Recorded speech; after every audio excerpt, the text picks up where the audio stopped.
So, official Catchup podcast. We are back for another episode of this, the run-in specials that we're having. We obviously have the end of the Lowland League has taken place. There has a lot has happened in the last 24 hours, Chris.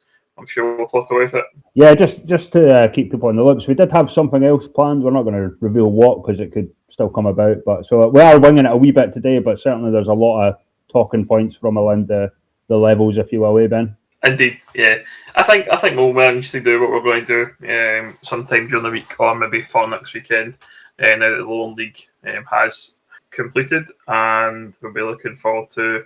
Well, we won't be looking forward to the playoffs, Chris. I guess we'll cover that, as I say, just in good time. But let's start with the Lowland League. We had the last round of fixtures that took place yesterday. We had a full card. It was Albion Rovers 4, Civil Straws 1, Bennett Rangers 4, Bonesh United 2, Bonnyrigg 1, Linlithgow Rose 2, Clydebank 2, Cali Braves 0, Cowdenbeath 3, Hearts B 0, Cumbernauld Colts 4, University of Stirling 1, East Stirlingshire 3, Celtic B 2, Galliferdine Rovers 3, Gretna 2008 0, and Trinent 3, Broxbourne Athletic 0. I guess there's only one place to start, Chris, and that's the title decider, Helicopter Sunday, or whatever it was, Transit Van Sunday, or whatever the Lowland League can afford, I guess, that took place. The two main games to talk about then was that one, Bonnyrigg Rose 1, Linlithgow Rose 2, and Clydebank 2, Cali Braves 0. So I guess we'll start with the Clydebank getting the result. So obviously Clydebank, for those who aren't following too closely, the situation was that Clydebank lost obviously last weekend and therefore had to win, and Linlithgow Rose had to lose in order for Clydebank to be champions. And if Linlithgow Rose won, then they would be the champions. If it was possible that Bonnyrigg, I think, had to win by 6-0, I think it was, or a goal swing of 6 certainly, and those other two teams obviously to lose, Linlithgow being on the receiving end of a 6-0 defeat. But it was in the end Linlithgow who won the match between Bonnyrigg, and therefore were crowned champions yesterday evening. Trophy presented to them by the chairman of the Lowland League, Thomas Brown.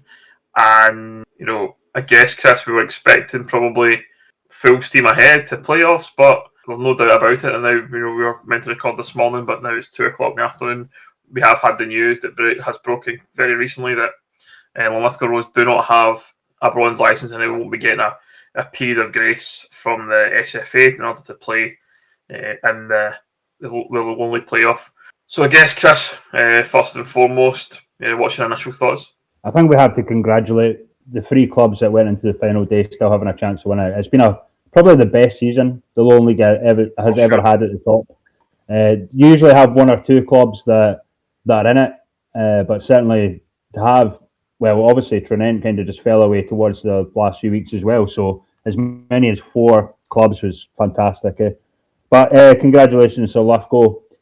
I mean, in terms of the playoff, Ben, I mean, I don't know what people were expecting. Certainly, when I congratulated them on the win, on like winning the league, Lithgow, I didn't mention anything about playoffs. I didn't expect them to be in the playoffs really, because I mean, I'm the type of guy that looks at the licensing updates, and the last update late March, Linlithgow didn't have the bronze license, so to me, it's a situation similar to Bucky.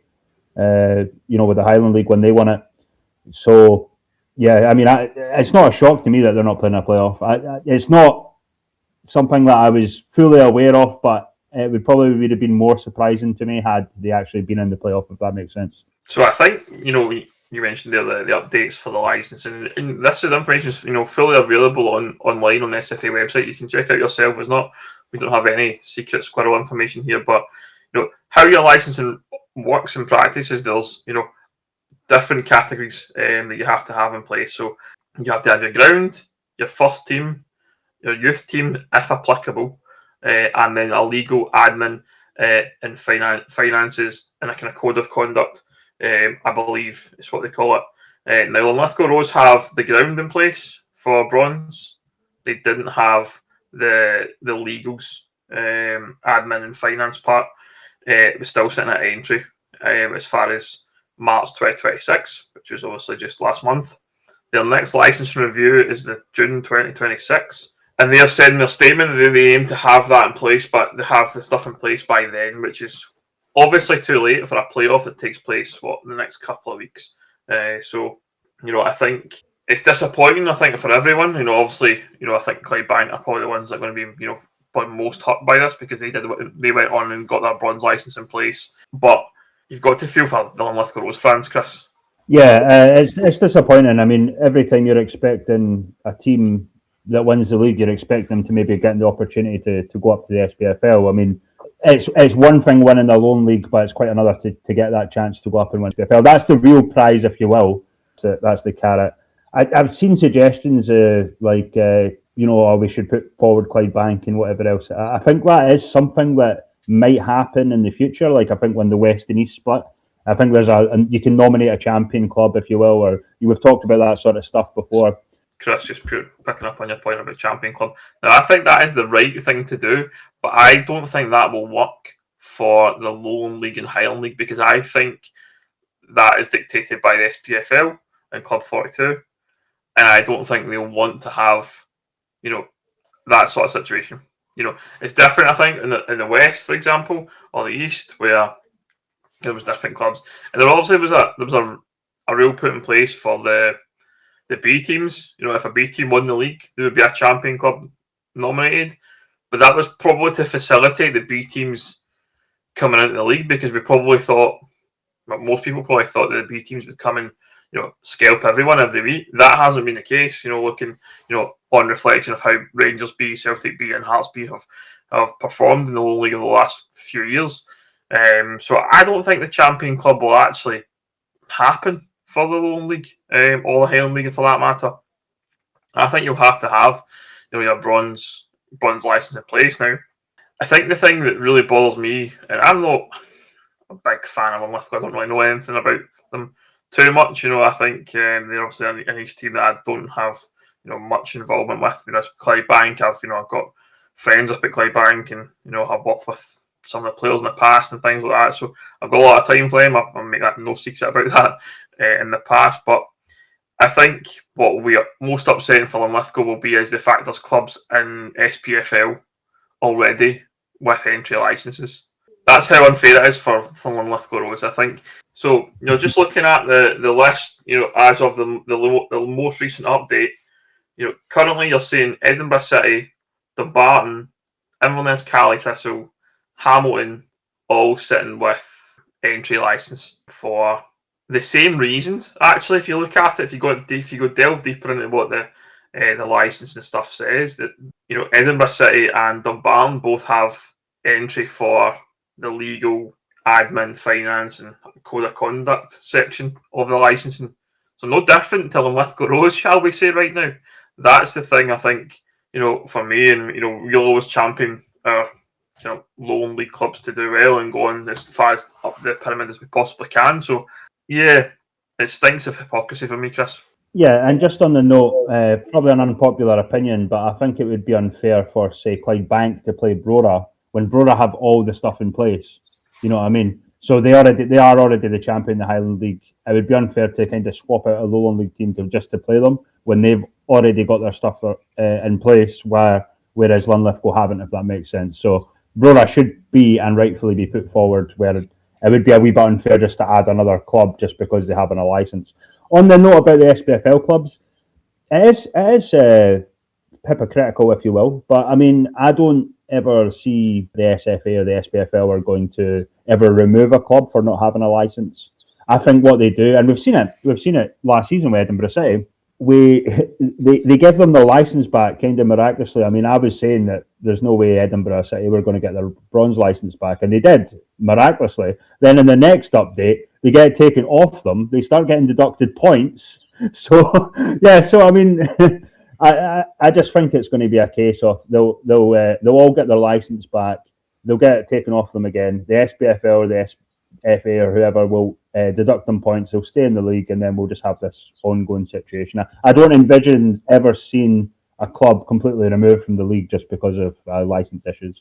Yeah, I think on your point about Clydebank, I think the only thing I would say to that would be is that, Clydebank did go and get a bronze licence. They are fully bought into the pyramid system that we have here in Scotland and the SFA expectations. So I think that's the only thing that I would say from a Clydebank perspective would be, how it would be fair, because they have actually, bought in. And I know what you're saying about Brora, but I think if you were, especially given it was so close in terms of the league as well, it wasn't as if it was a Linlithgow win it by a canter or anything like that. It was, Clydebank will obviously be gutted. I think that's spoken to a couple of people up there this morning already, and that is the overriding feeling. Yeah, they feel sick because obviously they've put everything on the line to try and get the licensing, get the squad in place, and just fell short by one game.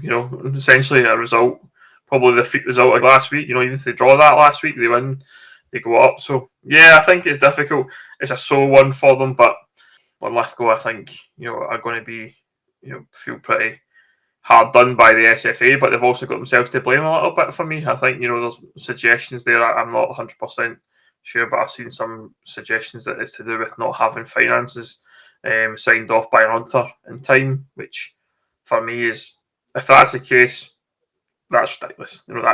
That's admin that you've got to have in place, and should be fairly straightforward to do. I mean, how much does it cost an accountant these days?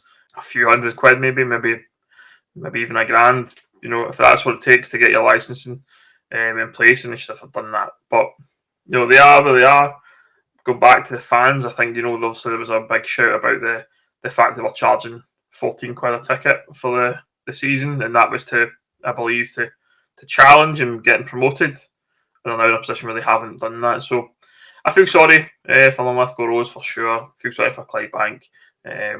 But yeah, good luck to Brora and the playoff against Edinburgh City. I think that'll be a tough game. I think Edinburgh City are a capable team for sure. It'll be interesting to see who does go up. But yeah, it does spoil, I think, the ending to the season. Like you say, it was a really good season for the Lowland League in terms of having that title race, having some good sides, and Cumbernauld Colts winning the cup as well. The Lowland League Cup as well was all it felt it's just a shame it's kind of ended this way.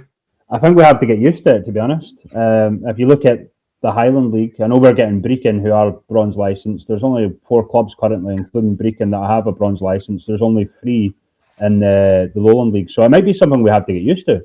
If clubs can't get bronze licenses in the future, we're not going to have these playoffs, sadly. Or one team from one league might go up and not have a playoff, and then have 2 weeks to wait to play Club 42. This is one of my criticisms of the whole split and Tier 5 and the need for bronze licenses way back when we spoke to Ian McMenemy at Stenhousemuir, who brought this stuff in. We knew what it was. We knew it was to limit Tier 5 teams, especially to get into the SPFL. And the fact that there's 4 clubs in the SPFL with no license, you talked about it earlier, it just shows you there's a bit of a double standard of the rules, if you will. But like I say, I don't suspect anything will happen to these 4 clubs unless Edinburgh City come down. Then I don't think the SFA will bother too much. But yeah, we'll just see them miraculously get their licenses again. They'll get them taken off again, and then you'll have your typical points deductions and whatnot. But that's the way. No conspiracies, but that's what I've seen certainly from that whole license thing. So maybe we actually need some sort of intervention from out with football. I've seen Clydebank took a wee bit of stick recently for having an MP who's very much a supporter of Clydebank and done a lot of good things for Clydebank, and maybe it needs some political involvement perhaps to try and get the SPFL and the SFA and everyone around the table to essentially fix the pyramid, because we've still got a broken system, and that's something I've talked about multiple times. Club 42 playoff, etc. No automatic promotion relegation. You could argue is a more regionalisation needed. Below the championship, for example. Do we need to go to that level? I'm a big fan of that. I can get behind that. And where Stevie Aitken actually need to get him back in for the old League 3 carry on. He must have a new plan. I suppose Stevie now is a League 2 assistant manager, so he probably doesn't care too much about what's happening. When he was at East Kilbride, wasn't it? He was kind of peddling the League Three theories, which there was a belter in the group chat where someone showed the from Brora to Stranraer how long a trek, and I was like, oh, they'll be don't show the SFA that they'll be regionalising League Two next. Two leagues of five play each other 8 times a season. I don't mind the regionalisation, but I honestly think we are digressing into something else here. But I do think there should be 2 leagues of full-time clubs: SPFL, Prem, Championship, and anything below that should be regionalised. So we know west, east, north, south, however you want to do it. I think I genuinely would get behind that. I think that's what you're looking at clubs up in League One, League Two. They're struggling big time. That's the thing. I heard somebody tell me the other week about the money in football. A lot of people were suggesting a lot of the Glasgow teams, for example, are skint, which may well be true.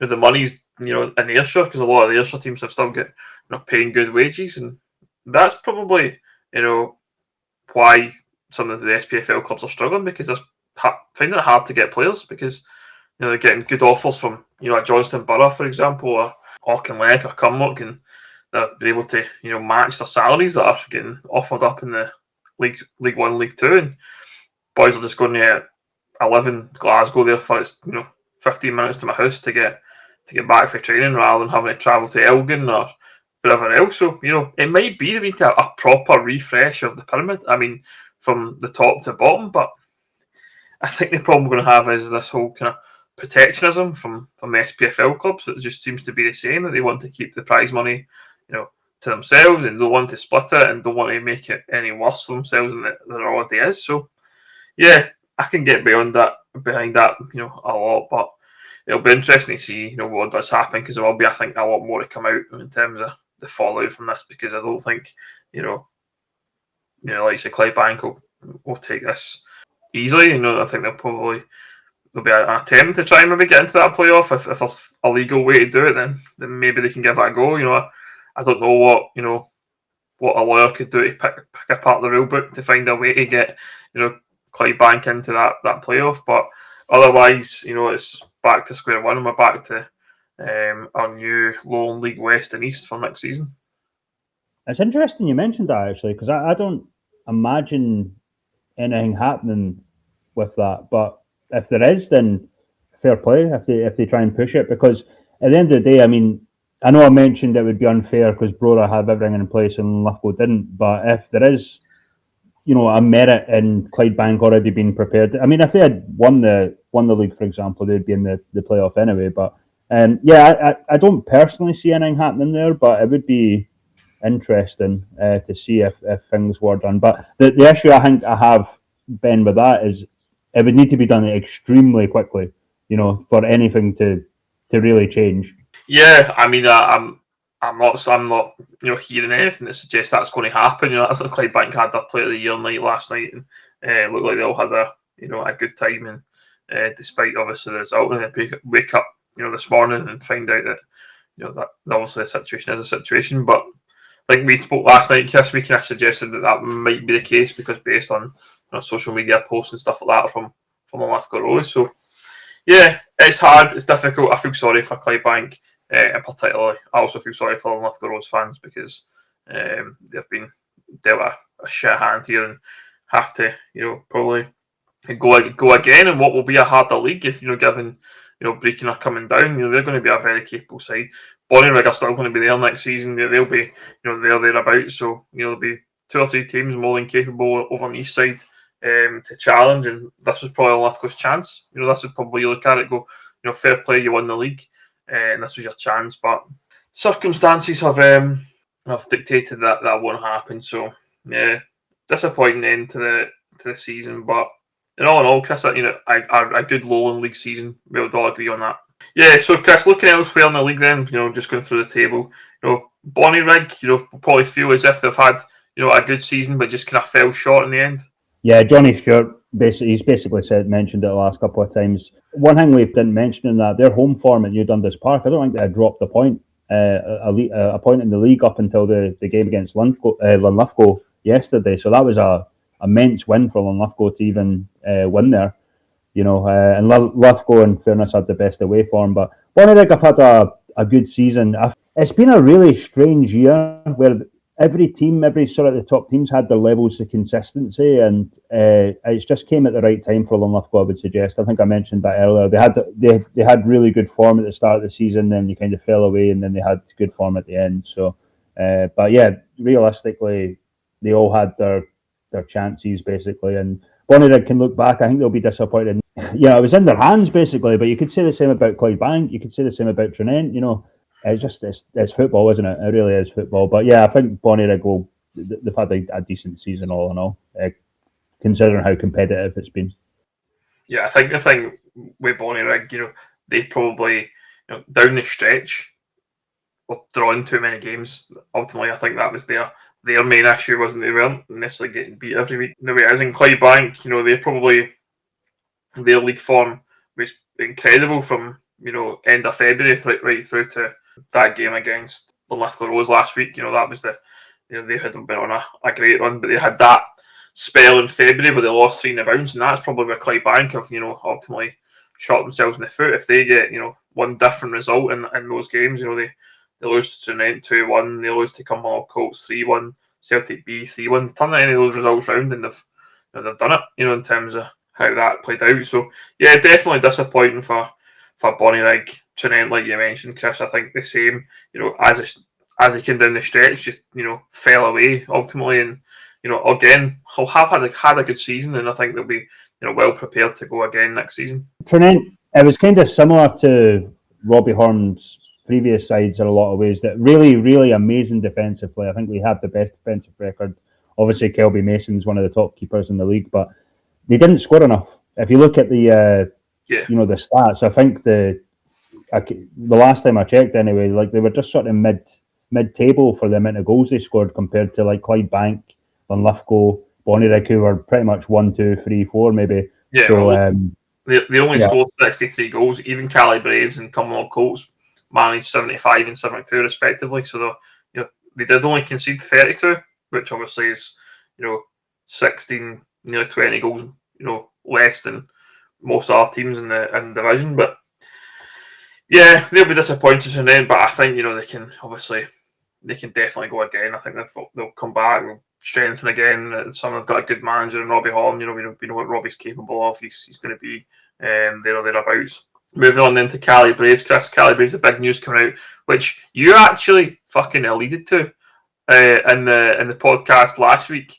The Ricky Waddle was stepping down at the end of the season at Cali Braves after an incredible 12 years. Got to give Ricky a lot of credit for the efforts he's put in there. He's taken what we've talked about in the past, Sport Academy, and taking them to fifth in the Lowland League in 12 years. They were, let's not be kidded on, they were a bit of a gimmick and they were a bit of a a laughing stock for a number of years, and he's turned them into a proper side alongside the people up there that are running the club. And yeah, I think they can be probably gutted about their season, and I think it's interesting to see Ricky stepping away after any length of time, because I think if you think of Cali Braves, you think of Ricky Waddle as a manager, and it'll be different. I don't know why he said. Any ideas, Chris? Why he moved on? I was actually going to ask you, because I only sort of skimmed through the thing they put out, but I don't know. I don't know. I don't want to assume either, but certainly I know from my perspective or my expectations that it wasn't a great season compared to last year. They weren't really in the title fight, if you will, which I expected them to be. I've said before, Lennon Walker had a fantastic season, finishing as top scorer. I just expected the other boys to really step up. If from last year, they looked, it was almost like a different side. The way they played was different. They were a wee bit more static defensively compared to how solid they were last year. I know to be fair, they did have a few injuries with a few guys at certain points. Greg Stewart comes to mind, for example. Ross McNeil, I don't think was starting most weeks. I don't know if that was just injury or just because how good Lennon was, but yeah, for whatever reason, it didn't seem to click this season compared to the great season they had last year. Apart from Lennon Walker, who was a standout player. Need to start asking questions whether or not you're Lennon Walker's agent at this point, Chris. Well, yeah, well, I do keep a few things quiet as you mentioned, that I alluded to changes afoot, if you will, at Cali Braves in the last episode. Sometimes I do keep things to myself, Ben. But yeah, I know what the league's like. You're fully subscribed member to the Lennon Walker fan club, that's for sure, because I think you'll mention him every week since we've returned. But no, a good player nonetheless. No, I would agree. But yeah, it'll be interesting to see then, Chris, who comes in. I've heard some rumours about who might be taking that job. I don't know if you've heard the same ones as me. Probably not the way that you're smiling and laughing there. I don't actually know. I've heard names suggested and whatnot, but not ones that I would be that would are a surprise to me. Basically, I would say. Oh, the four that I heard, right? This is the text that I got, middle of last week. It was Barry Ferguson, Kevin Thompson, Xander Diamond, or John Hughes, as in Yogi Hughes. I thought that was the four names I was sent from someone, and then later I was sent by someone else a very similar message. So, noise is happening somewhere. That's obviously rumour and conjecture, but interesting names to be thrown about, Chris. Well, obviously, I was at Kelty when Barry was there. That would be interesting if he came back to the Lowland League. Probably with Bob Malcolm, he'll probably be coming back as well, if that's the case. Kevin Thompson, I was away at Kelty by the time he came in. A very good coach, good manager, would be a good appointment. Not really sure about Yogi Hughes. When was he last in a job, actually? I'm not sure, maybe. It's been a while. Has it been a while for him? It must be a while, yeah. Xander, obviously, he's managed in the league before. He was at Broomhill, obviously. I think he's still first team at Cumbernauld Colts. He's first team coach at Cumbernauld Colts, if I remember correctly. So if he fancies management again, I could see that happening. But in fairness, I mean, I think I mentioned, probably annoying yourself, Ben, but they do have Dorian O'Gunroe at Cali Braves. That was with Ricky. Obviously, he was the Edinburgh Uni manager, knows the level. Cole Stars is a good coach, and Ross McNeil, if he ever, I don't know if he ever fancies coaching or management, but he's getting into his older 30s, so if he ever fancied it, then I could see Ross doing it. But I don't know if he actually fancies coaching or management. What kind of managers do you think they need, Cali Braves? I don't want to reveal too much of my thoughts on certain people, but I think we need someone that's a man manager, like someone that has good management skills. I've said in the past about Barry Ferguson, I don't think he's quite that guy. He's tough. He sets standards, but not always the best sort of people person, if you will. With all respect to Barry, who has achieved loads, but yeah. And if I look at the squad, the Cali Braves, I think it's not totally young, but it is on the sort of medium range of ages for the league. So you need someone that it's actually a bit of a trick question on what they need. I think they need someone that's more of a technical coach that has a wee bit of youth development. If you're saying, I know Ricky actually fit that bill well, because obviously I think he was with Motherwell and stuff like that, with a youth coach. But yeah, it's a tough question. I don't actually, because Ricky is in that had been in that job for so long, it's really tough for me to imagine anyone else there benefit. Kevin Thompson, I would say, out of the ones that you've mentioned, would probably fit the bill the most. Yeah, interesting. I think with the way the split is going, I think a manager with a bit of a West exposure would probably be quite useful to a team like Cali Braves, because obviously there's a lot of teams coming in from the West who won't have seen anything. And I'm not. You're laughing, Chris, but I'm not championing anyone here at all at this point in time. I know Murday. I don't believe you. Murday just left Johnson Barrett. Maybe Murday will fancy getting straight back on the horse and back into management. But I'm sure we'll cover that in a bit. But yeah, I think that's probably the right move for any Lowland League team. Actually, not just Cali Braves. If there's going to be a change of manager somewhere, then I think that would be the smart play. To be fair to you, Ben, it's a really good point, because we know that certain coaches in this league, like John Doyle at Cumbernauld, have the knowledge of the West. That gives them an advantage over maybe someone like Sandy Clark who doesn't. So it is a good point that you brought up there, actually. I think genuinely, I know you're laughing, but as if I've got some sort of horse in the race, which I don't at this point in time. But certainly, I think that's the right way forward. I think the thing that stands out from watching a lot of West football as well is that it's a different type of football to the Lowland League from what I've seen in the Lowland League. So you'll be playing different styles of football that you're used to as well. So I think that'll just maybe be the right way to do it. But I'm sure the guys up at Cali Braves will have it all mapped out. Barry Ferguson's name, aloft with a scarf fairly soon, if rumours are to be listened to. But Barry Ferguson's name just appears for any job, I think, at the moment, because I think obviously, we'll touch on Johnson Burrow, but his name has popped up for that one as well. So it'll be interesting to see how that one plays out.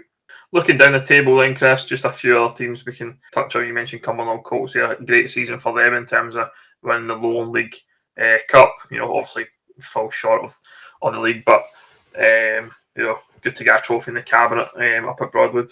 Yeah, absolutely. I think we've touched on them before. Obviously, Colts are I don't know if it was because of the open goal Broomhill thing. Obviously, when they moved to Broadwood, we kind of championed Colts for a wee bit, the Catchup Colts or whatever it is. So since then, I've had a wee bit of a soft spot for them. But yeah, it's been a good season for them. Certainly, there was a few players that I feel have been absolutely class. Like you look at Josh Jack, who's I don't know how many free kicks he's scored, but he's looking like one. Daniel Hatfield, I think he's a guy that's been at the Colts for a while. I think he went out on loan to the west of Scotland for a wee bit, but he's came back as a proper first team player for them. I could name the whole squad, but it's been a brilliant season for Cumbernauld. I think what they were lacking in previous years, especially when like David Proctor had them, they were one of the younger squads in the league, and they did lack that wee bit of experience. They've brought in more of the experienced players now. And one guy actually, I don't think I've mentioned the last time I've been speaking about the Colts, but certainly who to me is one of the better right backs in the league is certainly Adam Fernie. When he moved from Albion Rovers, I think Adam's had an incredible season, and certainly don't want to talk about team of the seasons, but certainly he would probably be up there for the likes of myself when I have to think about it. So I can't confirm yet because I've not really gave it a thought. Because obviously the listener team of the season stuff's going on at the moment. So, but yeah, I think Adam would be high in my thoughts, I would guess, for our right back.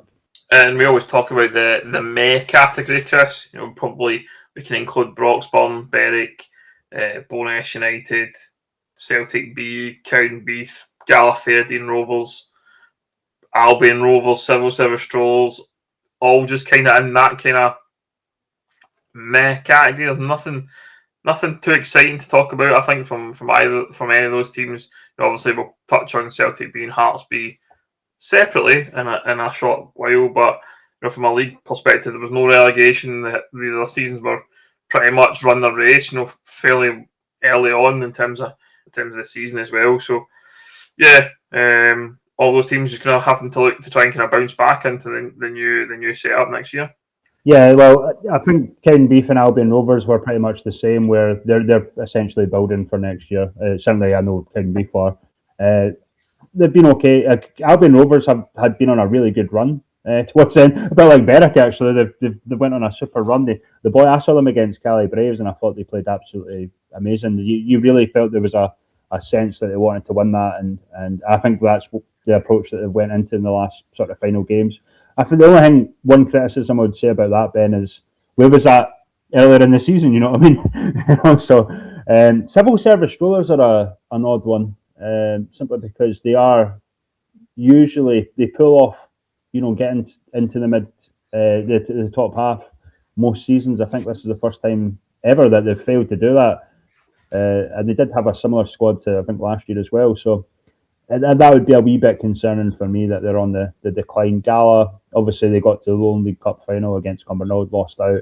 Gala, I'm not too concerned about Gala, but I guess when you talk about them teams, it's all about consistency, and they all are capable of pulling out really good results against even top sides, but they're just not consistent enough to be on the higher end. Broxburn, in fairness, I think they obviously changed. John Miller took over sort of into the season. Broxburn had a lot of injury issues. They've got a really good squad. Errol Douglas obviously scored a lot of goals. Kyle Bell's a really good midfielder, but they did pick up a lot of injuries towards the end, and I think that's what took them out of the title picture. Similar to Trinent in a wee bit in a lot of ways, but probably earlier. I think Chris O'Kane got injured, and he was like one of their key players leading up to the end of the season. So, but yeah, Broxburn had a brilliant team. We expected them to be up there, but again, it's consistency, either through performances or through injuries. They just couldn't keep up, really. And then just elsewhere at the bottom end of the table, Stirling Uni, Hearts B getting 1,008, and East Stirlingshire. Again, we've talked about Stirling Uni, last week in terms of their efforts and having, trying to win some cups. Hearts B, they're haven't been the biggest of successes, shall we say, and then getting an East Stirlingshire, I guess probably in a similar boat, rebuilding and trying to kind of get as best prepared for next season, given that kind of the splits coming. Stirling Uni, obviously, they are going to be losing a few guys. Finn Moffat's a big loss. He had a fantastic season. Ben Heal, a big one. Massive. He was a staple for that Stirling Uni side. James Malcolm's leaving, who was getting there. Nathan Talon and the goalkeeper Adam. So there is a few big names in there that they're going to be losing. Certainly Finn Moffat for his goals. I think he had a phenomenal season this year. He's going to be a big miss. Wish him all the well. Wish all the guys all the best. Ben Heal. He's going to have offers. Yeah. If I don't know, because he's obviously English, he might move back down south, or he might stay in Scotland, like we've seen. But he'll certainly have offers. The same with Finn and with the rest of the guys. But it was a disappointing season in a sense, simply because of the 3 lost finals. But overall, that it has been, I would say, mostly successful because they got the Bucks back. But I think for Gretna, I would have expected them to do better, in fairness. I really did expect them to do better. Hearts B, I mean, for both B teams, they played a bunch of 16, 17-year-olds this season. All the older guys were loaned out to the SPFL or whatever. So what can you really say about 16, 17-year-old players?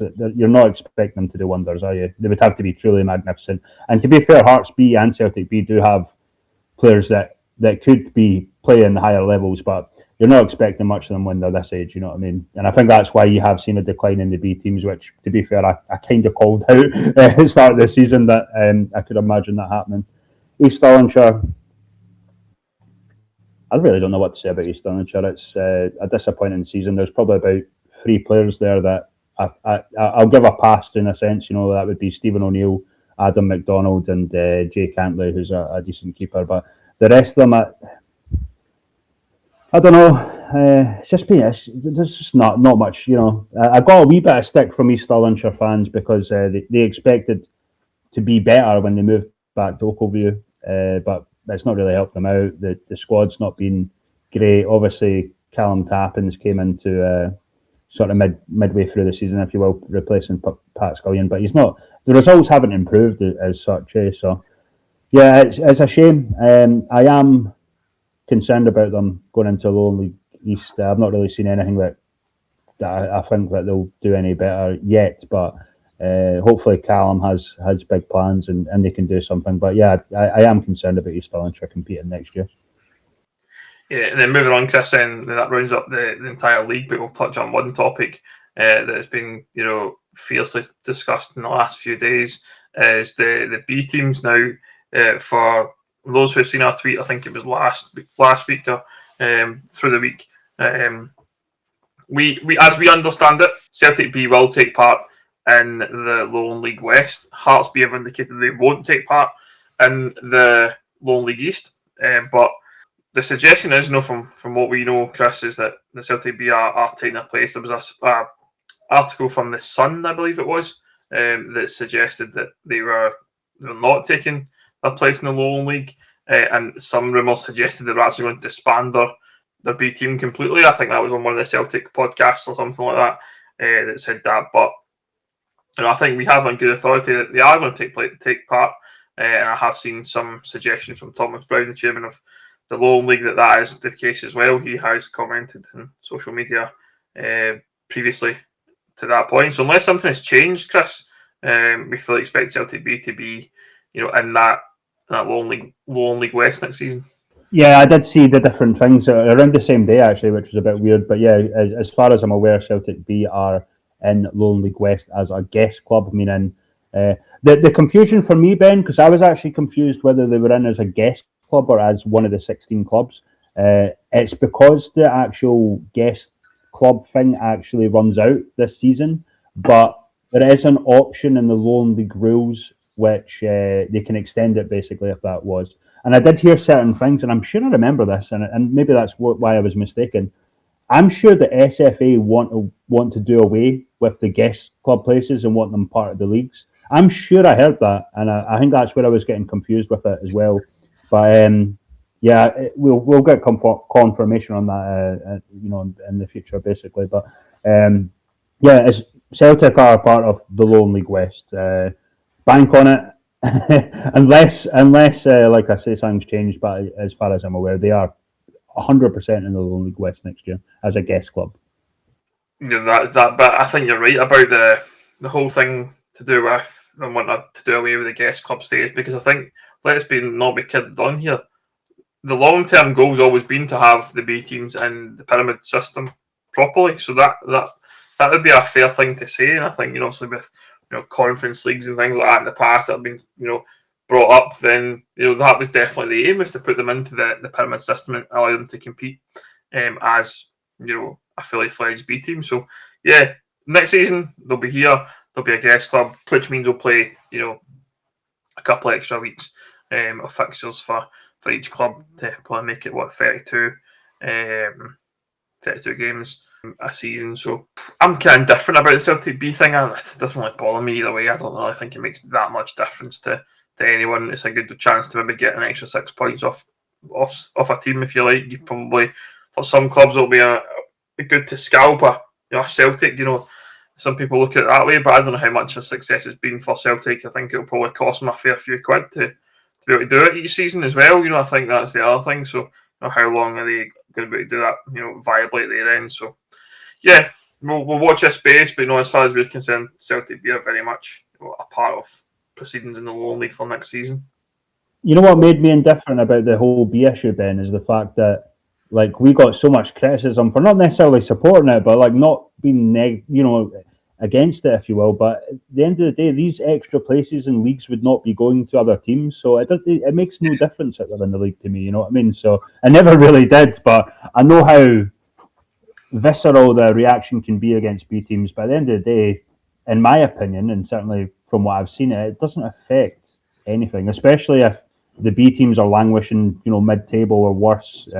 Certainly in the beginning of the Lowland League, when Rangers and Celtic were in, they were kind of near the top of the table, and it was probably maybe a wee bit concerning if they won the league. But yeah, one thing I am a fan of is youth football, and certainly, as I mentioned before, but there's good players at Celtic B and Hearts B, and I admire that. It's good to see that these guys that are, playing at this level.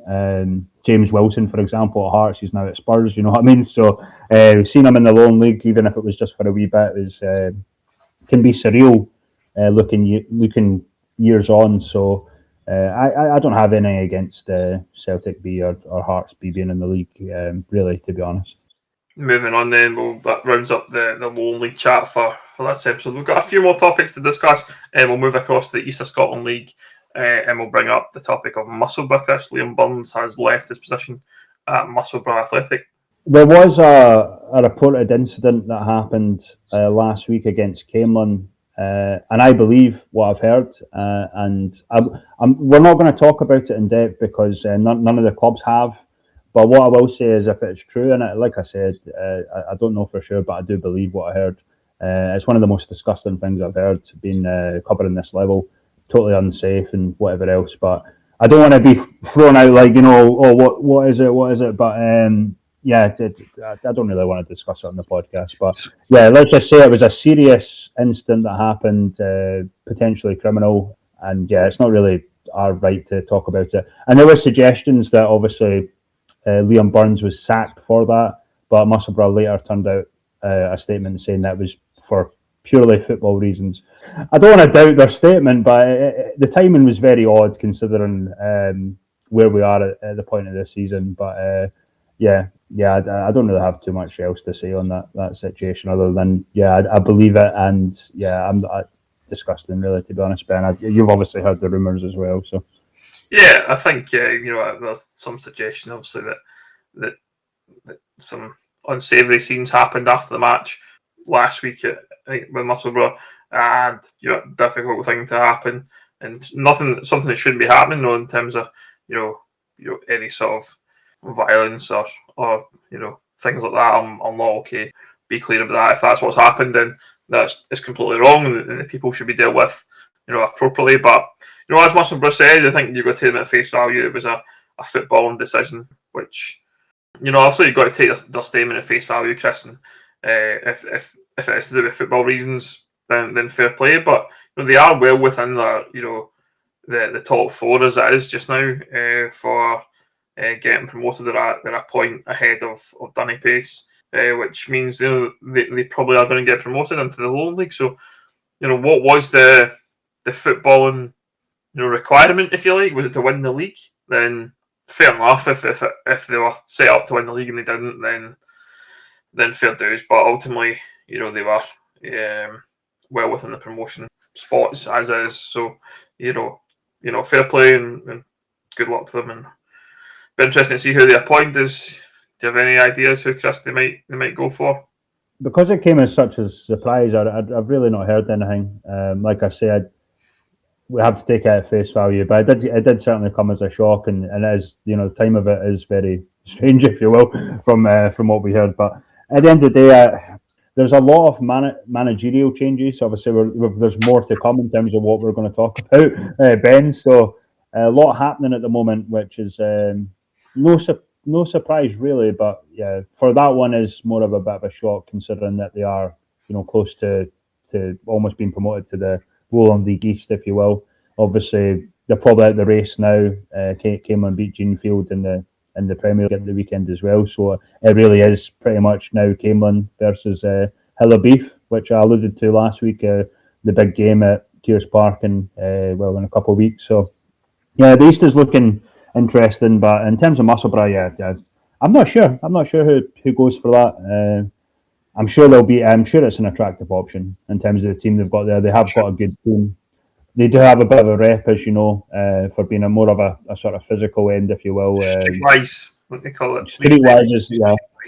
And I think that's been the environment, with all respect, under Liam Burns. So maybe things like that need to change to avoid instances that we certainly heard about in the future. But it's a difficult. They need the right person in there to try and sort of cool things down, if you will, at Musselburgh. Let's just focus on the football and not anything daft. Moving on to the South of Scotland League, Chris. Dalbeattie Star confirmed champions after Stranraer reserves finished the season on 50 points, with Dalbeattie sitting on 52 with a game in hand. So Dalbeattie have won their 13th South of Scotland League title and will be taking their place in the Lowland League West for next season. Fantastic. I make no qualms about my favouritism for Dalbeattie Star. I think we talked about it last. Did we talk about it last week, or it might have been the first episode? But no, we're really fond of Dalbeattie. Great club, great people. The immediate thing I think about Dalbeattie and what we've missed in the Lowland League is a wee bit of personality. I think we need more sort of a wee bit of personality back in football. Certainly, there's some clubs in the leagues that have it, but certainly Dalbeattie, I think, have been a bit of a miss on that side of things. Obviously, I wish them well. There is a bit of news, obviously, on Stranraer reserves, Ben, that you know about.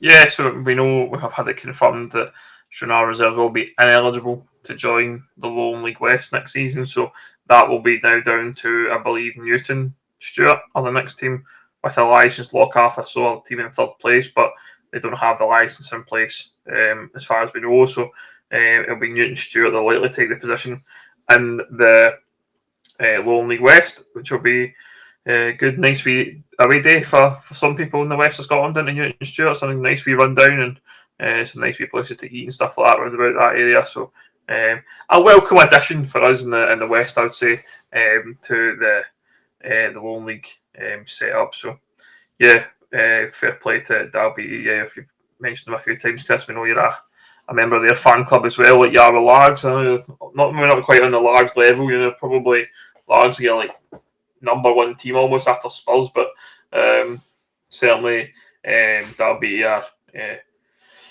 going to be good. Whether they can compete will be interesting to see in the Lowland League. I'm not too sure, but it'll be a great setup nonetheless. Moving on then to the West of Scotland, Premier Division. We had a full card there. It was Cumnock 1, Auchinleck Talbot 3, Drumchapel 0, Beath 1, Hurlford United 3, Arthurline 0, Johnsonborough 2, Shotspur Accord 0, Quinn Rangers 5, Glenafton 0, Largs Thistle 1, Troon 1, and Renfrew 6, Rutherglen 0. So, I think the first thing to talk about, Chris, is that that derby, Cumnock versus Auchinleck. Auchinleck run out champions after, concerns of a fixture pile up and all sorts of carry on that they're continually moaning about. But they managed to beat Cumnock, who are a very, very good side. It was a massive result for Auchinleck, obviously in the derby. If you look how close the leagues are, the league is obviously with Troon and Cumnock and Auchinleck. I think Auchinleck really needed to win that. Really, I know they've got games in hand. Cumnock obviously, they'll be a bit disappointed to lose that, but the table's looking a bit tight actually. If you consider Troon obviously drew with Largs that we'll get into, but it's starting to heat up, is what I said. We've not really we've kind of been brushing over the east of Scotland, west of Scotland lately, but I think going into maybe next week or the next couple of weeks, it's going to get really interesting. But that is a massive result for Auchinleck, and one that I feel like they needed to win actually, despite the games in hand, because we know that they are going to be flooded with games now. They need to win every game like that. That's going to be head to head against their rivals. And just out of interest, were you at the Auchinleck Kilwinning game midweek, Ben? I actually wasn't. No, I was up in Pulaski for the week. I'm swearing. I heard your voice in the highlights.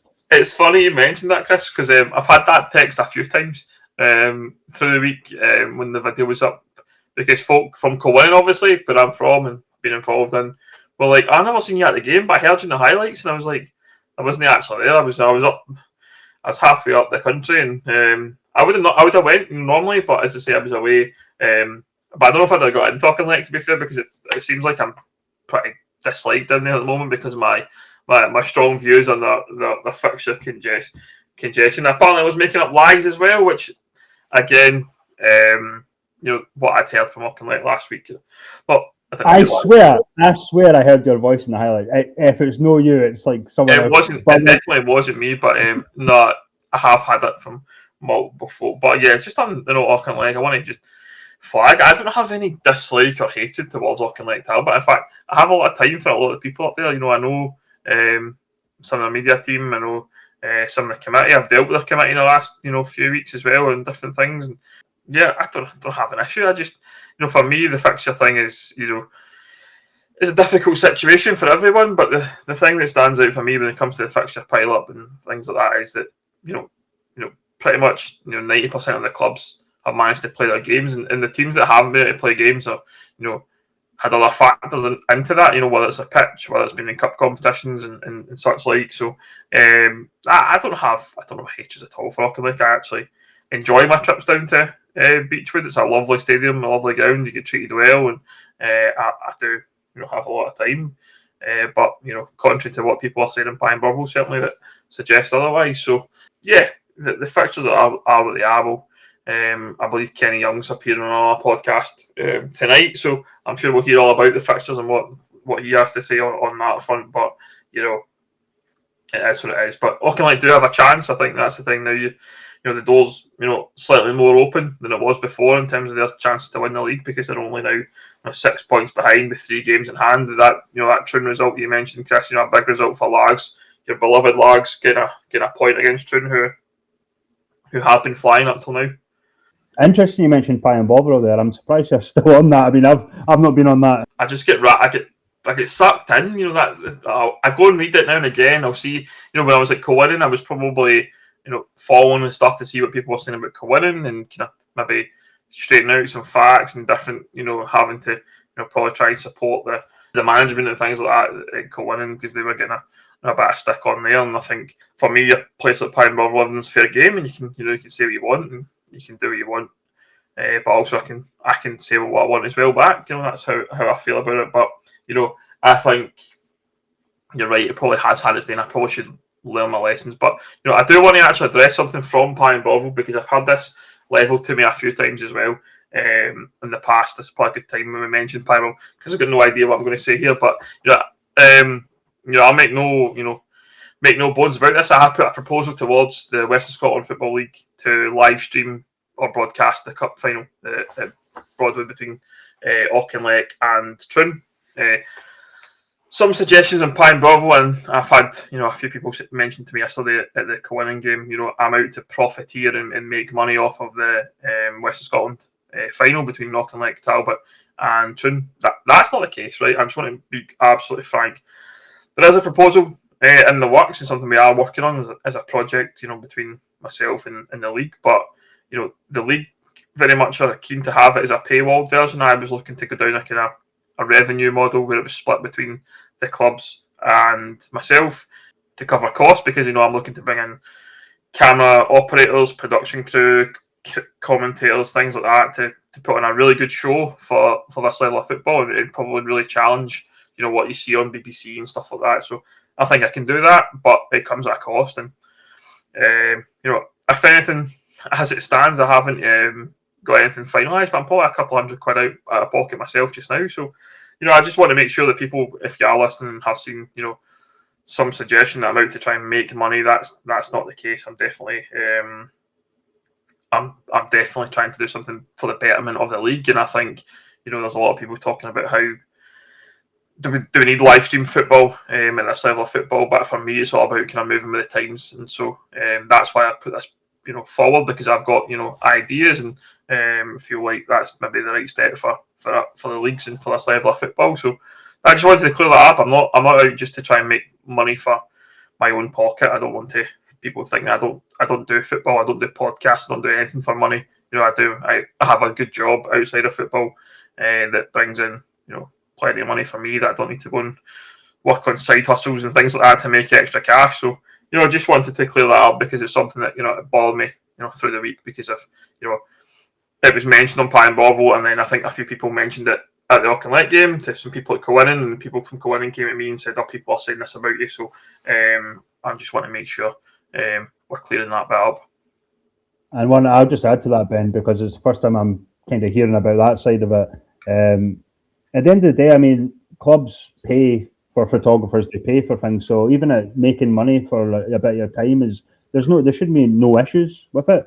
I think in terms of the official catch-up, I've always said that I don't want it monetized in a lot of ways. Or I know we've had like sponsors here and there, but they've not really done much in terms of giving us money or whatever for an English. It's always been a kind of fans forum, if you will, between us, me, you, Mozza, Sean, whoever, and that's one of the reasons I wanted to always keep it non-monetized, because it's more pure that way. We don't answer to anyone really, and after being the official Lowland League podcast, if you will. So, but yeah, I mean, I back that, Ben. I don't see the issue in terms of monetizing football at this level. Clubs do that anyway in terms of their advertising, sponsorship, and stuff like that. But what I will say is, I totally back you in what you're doing. But yeah, there has to be a cost to it, obviously, if you're paying independent people and whatever else. So I mean, that's the way I look at it. I mean, realistically, how much would you make off a one game live streaming unless you had millions and thousands of followers? Exactly. It wouldn't be loads, you know what I mean? I think for me, when I was looking at some stuff, around the revenue model, which was split, where the clubs would make some money and I would make money into what is my company. I've set up my own business, if you like, my media company, which I intend to go and work and try and maybe find some other avenues to do different sports. I've had discussions with people in ice hockey, I've had discussions with people at paddle tennis, for example.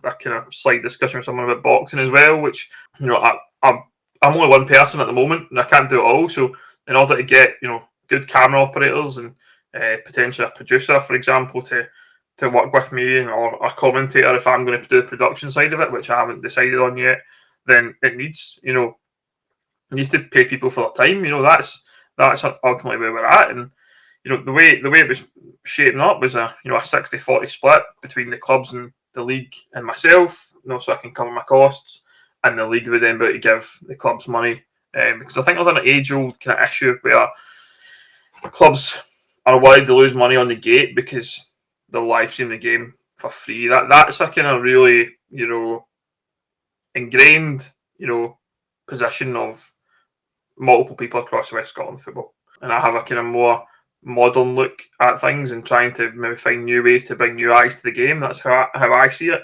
And the idea was to have, sell some ads, bring some cash in, then cover my costs with my two camera guys, my producer, and then that way would be, a really good product to put on to then allow clubs and leagues and things like that to maybe, increase sponsorship across the leagues and make, more money. I mean, watch this space is not something that's it's definitely going to happen. It's not something that's not going to happen. It's still, a few things to work out and try and, get it over the line. But I just want to make it absolutely clear that I'm not out to make money. That's not my intention. And I was kind of upset to read that and then hear that from a few other people, especially coming from, it wasn't friends who were telling me that I was doing that, but there were people were talking about it as if I was doing that, and that's not. I'm not okay with that in terms of that sort of view because it was not completely untrue. And also, like I say, if Ben was that type of person, then he's certainly not made any money off the catch up, and neither have I. So, if he was that type of person, I don't think he would be involved here. So, but that's what happens in this level of football. I was obviously involved at Conan, and it probably cost me, 5, 6, maybe £700 a year to be involved at Conan because I was, paying for different things. I was buying equipment when we maybe needed it because we weren't, making loads of money. The Catchup's the same. The software we use to, record our episodes cost money. It's not a free thing. The equipment we use, microphones and such like, again, cost money. They're not stuff we just get for free, and we don't have the sponsorship in place to to even cover our costs. And as Chris says, that's not been our model. So I come into this, for the enjoyment of talking about this level of football because I want to lift the level of football up. That's my intention, and that's where we're at in terms of anything I'm trying to do for the level of football. And as long as I can cover my costs, in this project, that's what I'm happy. I'm not looking to, make loads of cash. That's A, probably won't happen, and B, not my intention. So yeah, just wanted to clear that up. But we'll move back onto the football for a bit, Chris. A couple of games that we mentioned from Chapel and now B Juniors won. A good result for Bees, pulls himself right back into the promotion spots. From Chapel going the opposite way. Aye, it's a fantastic result, obviously, to sort of put a wee bit of distance. Obviously, there's still a few games where things can change there, but I'm actually kind of surprised that at both sides, really, that they've not been a wee bit higher in the league this season. I was expecting maybe I wasn't actually. It's one of those ones where you feel like a club could be doing better, and then you actually see the clubs above them, and you're like, nah, that's probably about right, actually. I don't know how you feel about that, Ben. I think the thing for me, for like Drumchapel, for me, it feels like the wheels are coming off since Adam Hope's left. I think we talked about it last week. I don't know what's going on behind the scenes at Drumchapel in terms of not having appointed another manager. It looks like John Black's taking the team, as I understand it, and they're not getting results. That's facts. They're really struggling. Lost 6-0 to Arthur a few weeks back. They lost to Largs, they lost to Pollock, lost to Johnson Borough, Hurlford. They're on a bad run. Of defeats. The only point they've managed to get in the last 4 or 5 weeks is against St Caddocks. A team at the bottom of the table, with nothing to play for at this point in time. So I feel like Drumchapel need to sort their houses out. Bees, I think you're right. I think they should be higher up. Given the players they have in their team, and they've managed to bring in, players at the start of the season. Scott Rumsby, Liam McGonigal, Thomas Collins came in. Very, very capable players at this level of football. But for whatever reason, they just haven't been able to get a bit of consistency. They're in with a chance of getting promoted because I do think Drumchapel are just going to continue to slide. I think they'll very much catch Drumchapel at some point, and that'll be the situation there. So moving on then, Chris, Johnston Borough 2 shots now. The first win for the interim management at Johnston Borough. They beat Shots 2-0. Murday McKinnon was eventually sacked, or parted ways as we're calling it, midweek after a defeat to Renfrew. They lost to Renfrew, and I think it was the last couple of minutes. I think they went 2-1 up, and then Renfrew came back and won 3-2. So it's no great shot that Murday went. I mean, he's got the biggest resources in the league by some distance, and they're sitting mid-table. They should get promoted, I'd imagine, but it just felt as if there was kind of more to it, I think, going on behind the scenes, and I just don't understand how he managed to survive for so long. Yeah, I mean, well, they're fourth in fairness, but I mean, if you're they're in that mid-table block of clubs where things can change, obviously. But yeah, you would have expected Johnsonborough to be easily be beside Talbot or Cumnock or Troon, but yeah, they're miles apart if you think about it in respects to the points on the board. But yeah, it was no surprise, but yeah. I guess the thought there was obviously looking into next season and saying that is this the guy to lead us forward into Lowland League West? I feel like a lot of teams are looking into next season, and obviously for Murday that he's not been the guy even this season to be in with the title picture, if you will. So it probably wouldn't be anything would change really next year, would it? Yeah, I think he probably had a lot of credit at the bank in terms of winning that Junior Cup last season. So I think he probably was in a position where he was trying to keep it going. He was in the promotion fight, obviously, and they're going to get promoted. I'm pretty certain of that. I can't see them losing 6 games, in the next 6 weeks, certainly. But I think they've had a difficult run, and I think you look at it and go, the thing that stands out for me, Chris, is Daniel O'Neill, one of the top centre halves in the league. We can debate that again if you want at the end of the season who is the best. But when a player like that decides to leave the club to go to another club midway through a season, something for me just doesn't smell right at all. Certainly a player of his calibre jumping ship, and I think for me there's also a lot of carry on as well at Johnsonborough. You've had the stuff with Kyle Lafferty and the kit man and that kind of the environment doesn't sound great, at Johnsonborough for whatever reason. And I think they've done the right thing. I think, Murday is very much a checkbook manager, and he's had the biggest checkbook in the league, and he's not managed to do, really anything apart from a Junior Cup. If you think the Junior Cup's important, then fair play. But, they were really pushing for league titles and stuff like that, and they just haven't done it. So it'll be interesting to see who Johnsonborough replace him with. I think Barry Ferguson's been a name that's, been rumoured quite a bit. Nats from Rovo's been another name. Obviously, he's at Darvel just now. And the other name I've heard, Stevie Farrell, ex-Dumbarton manager, which for me would be a great appointment. I think Stevie's a great manager, maybe very capable at this level. I know he keeps his eye on things in the West, and I know his boy was at Cowan up until middle of the season. He's at Maybole just now, so he keeps his eye in, knows what's going on, and will really set up a good side for that level with the budget they have. They'll be able to have an eye on players at the League One, League Two level, and be able to bring in some probably decent quality players to Johnsonborough. So if that's the name that's that's getting rumoured to get the job, then I think that's a smart step for Johnsonborough. Yeah, and you can always tell the teams that are on the slide, especially me that has to obviously keep up with the transfers, and I message the clubs here and I hear about players, this guy's left, and you're like, okay, that's maybe a handful of guys leaving, and then you have to always question yourself, why are they leaving? I think it was a prime example in the West of Scotland Prem is Rutherglen, Glencairn, obviously, earlier in the season. A lot of guys left there. I think they were basically playing an under-20 side at one point.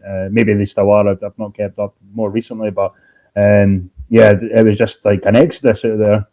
And then that's when you obviously know that things are not quite as rosy. Or if you hear about players, I think one that I heard a lot, back in the day about clubs obviously keeping players' registrations and he's left, but we've still got his registration sort of thing. I've heard that a lot lately from the West of Scotland.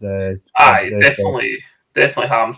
Boys go abroad, boys decide they don't want to play, and then they just hang about with clubs just in case they decide they want to try and go elsewhere. So no, it definitely is the case. But it'll be interesting to watch Johnsonborough because they'll be a team I think will be very capable. With the right manager, with the right players in that dressing room, will be up there, challenging. I'm sure next season, if they get the right people in place. Next game then, Cowan Rangers 5, Glenafton 0. A great result for my beloved Cowan Rangers. I actually went to watch that game yesterday.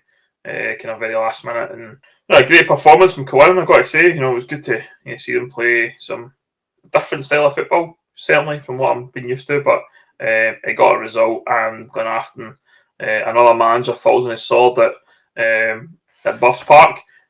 Paul Payton, player manager, leaves his position. I think today at Glenafton, Chris. Yeah, the Buffs obviously I guess the hoodoo for managers there. I think how many times is that? Twice now? Well, Jamie Kim, Johnson Borough, I'm trying to think who else. Maybe it's definitely another one. Last season. I'll come back to me at some point, but yeah, getting beat off Cullinan is the marker for whether or not you lose your job. But watching Glenafton yesterday, I thought they were pretty poor. I thought they had no real structure. They had a couple of decent players, and Chris Erskine looked pretty good in the game for being whatever age he is these days. I like Leon Murphy. I think he's a really capable player, and they had Ricky Little at the back who was actually training with Cowan for a few weeks until there was a managerial change, and he would have been a good asset to have. And that team is very organised, and Craig McCracken, another centre half, that's capable, but they just couldn't seem to keep the Buffs at bay, and made some individual mistakes, and I didn't get a strong feeling from the manager as a player manager that Paul Payton was really doing anything to try and change anything. It just felt as if they were going to go through the motions a little bit, and as a team who were fighting against someone else for that promotion spot, they just felt like a team who were going in the wrong direction, certainly, and it'll be interesting to see who they do appoint into that job at Glenafton. I think it's a difficult job to take, to be honest. I think it's one of those ones where you're it's down deepest, darkest Ayrshire. It's not the greatest of pitch. It's not the most attractive club, I think, to go to at the moment for anyone. And it'll be interesting to see, because obviously they are trying to fight for a promotion spot as it stands. Those 9 teams will get promoted, and they're in and around that kind of 9th, 10th spot as it stands. So yeah, it'll be interesting to see how it all unfolds. To add to that, Ben, a lot of older heads at Glenafton. Obviously, you mentioned Ricky Little that just came out of, I guess, retirement. Coming back to the Glens. So there's been a lot of that, obviously, in the west of Scotland. You always see these sort of older players. I think, obviously. Well, a couple of games interest in the league. Largs won, Troon won. A good point for Largs.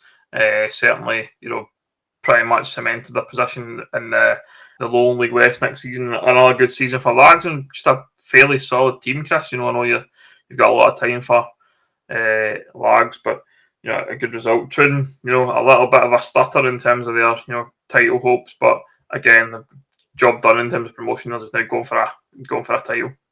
Yeah, I think they know that we talk about them now. They often tag in the catch-up when they're tweeting about certain things. So I do keep up with the results. Obviously, a fantastic result against a really good Troon side. Obviously, Lewis Davidson getting the goal. So I just really like what Arnie's done with that team. You know what I mean? I think he's built a really competitive side, a top side, I would say. I mean, they're probably not as they're probably not as highly rated as maybe your likes of your Talbots, your Troons, your Cumnicks or something, but they're certainly going to be up there in terms of the Lowland League West if they can keep progressing. Obviously, it helps having the main man, Will Sewell, to score goals as well. So I have to give Will his mention. It was in Silverburn the other week, by the way. He messaged me. It wasn't his brother, so it definitely was. No, I think the thing about Largs as well is, they have went for the licence this year and they've got it, which is great.